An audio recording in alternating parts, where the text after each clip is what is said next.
Hello, my crafty friends. It's Marie from Marie's Vermont Creations, and today I'm bringing you two masculine cards. I'm going to do a quick birthday card. This is a embossing folder. It was called Big Dots, and that is the cream-colored cardstock that I have used to emboss it. And then I have some pattern paper from my stash, and I am just making some flag banners. The long brown piece is cut to 2, and the length I just kind of eyeballed.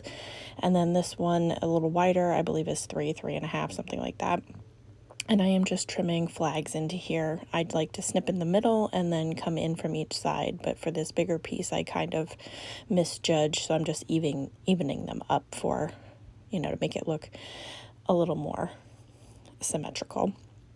So then I am going to take some double-sided adhesive and adhere these banners down. I will put the long one down first, and then the chunkier one will lay on top.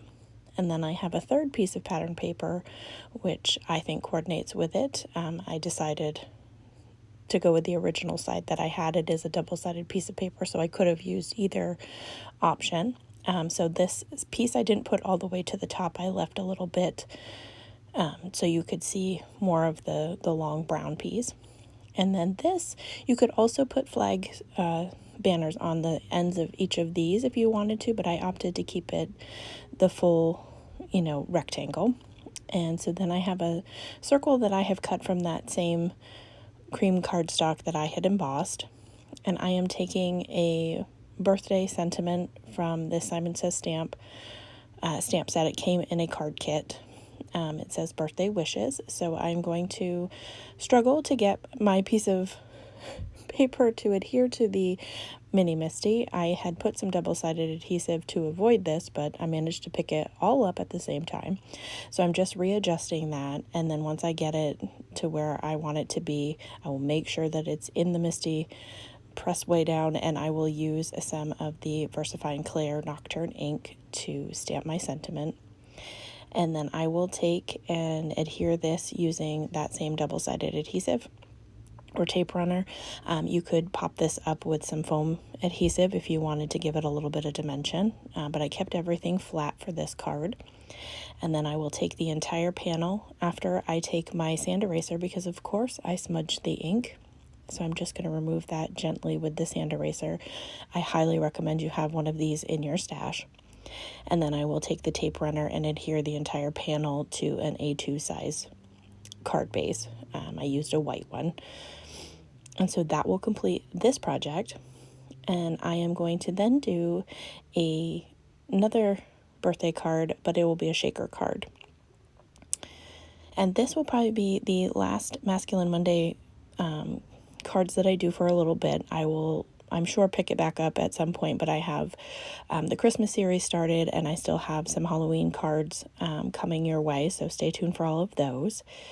So I took a piece of pattern paper from my stash and cut out this circle, and then the border that I will use, I used 2 of the circles together and put them through my die cut machine to make the border. I am just adhering a piece of acetate using that same tape runner. And before I get too excited and put foam tape on, I remembered that I needed to stamp my sentiment. And this is from a retired Stampin' Up! Stamp set. It says, "Look Who's Turning." And I put in my blue border just so I could make sure I lined up the sentiment in a correct spot to not, take up room from that. And I'm using that same black ink, and I'm going to stamp that down, and it stamped down nicely the first time, so I didn't have to stamp it again.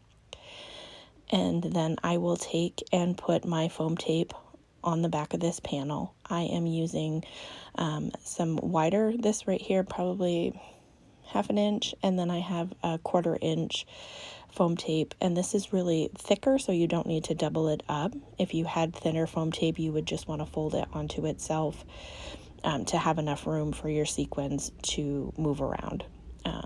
So then I moved to the thinner one because that I didn't have enough room to put a second strip, and I wanted to make sure that the very edge didn't cave in. And so once I get that all done, what I should have done is taken all of the foam backings off, but I didn't. I put the sequin mix in the center, which is fine. I made it work. But if you want to make your life easier, take your backing of your tape off first and then put your sequin mix in.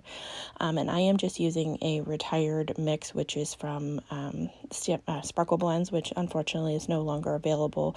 But this is some blue and gold and different shapes or shades that matched the pattern paper that I was using.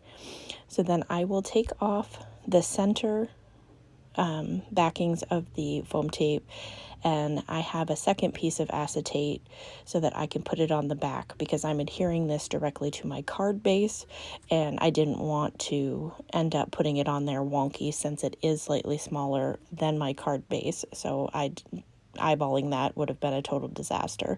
So this way you can flip it over and see where you're placing it.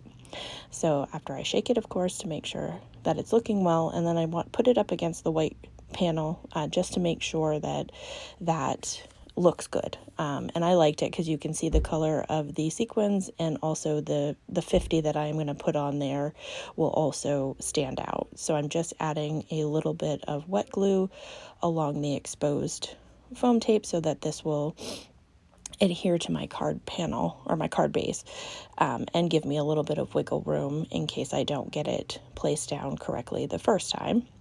So I'm just going to trim a little piece of acetate that I had sticking out, get that out of the way, and then put this on my card panel or my card base and make sure that it is straight.